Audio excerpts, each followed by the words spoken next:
கும்பகோணத்துக்கு அனுப்பணும். அனுப்பிடுவோம். ஏன்? ஒரு சின்ன விண்ணப்பம். என்ன? இந்த ஆபீஸோட சீப் யாரு? ஆபீஸுக்கு சீப் நான் தான். உங்க பேரு? கொரியர் கோபு. கும்பகோணத்துல உங்க சீட்ல உட்காந்துருப்பாள அவ பேரு? கொரியர் பாபு. பாபு. உங்க தோப்பனார் பேரு? ஏன் திவசம் எதுவும் நடத்த போறியா? என்ன அனுப்பல அவசரமா பேசுறல?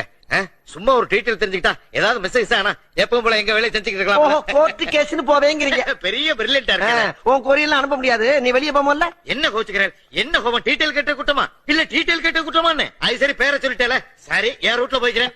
ரேட் எவ்வளவு சொல்லுங்க. 18 ரூபா கொடு.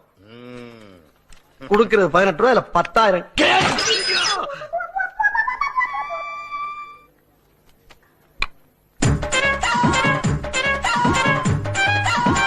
என்னையா இது? அவசரப்பட்டு குத்தி உடைச்சிட்டே. என்ன ஏதுன்னு என்கிட்ட கேட்கப்படாதா? சரி, என்ன இது? என் பொட்டாட்டி ஆசை ஆசையா என் மருமகனுக்காக வச்ச வத்த குழம்பு. ஓ, மெட்ராஸ்ல வச்சு கொரியர்ல கும்போணம் போதா? ஆமா ஆமா. கும்போணத்துல வத்த குழம்பு வச்சா போலீஸ் பிடிச்சிருமா? அங்க என் ஆத்துக்காரி கைப்பக்குவ மாதிரி எவாளுக்குமே இல்லையே. ஏன் கைப்பக்குவத்தை நீ பார்த்தது இல்லையா? நீங்களும் வத்த குழம்பு வைப்பேல? வத்த குழம்பு வைக்க மாட்டேன், ரத்த குழம்பு வைப்பேன். ரத்த குழம்பா? குசலாம்பா மூக்குல ஊத்திட்டா ரத்த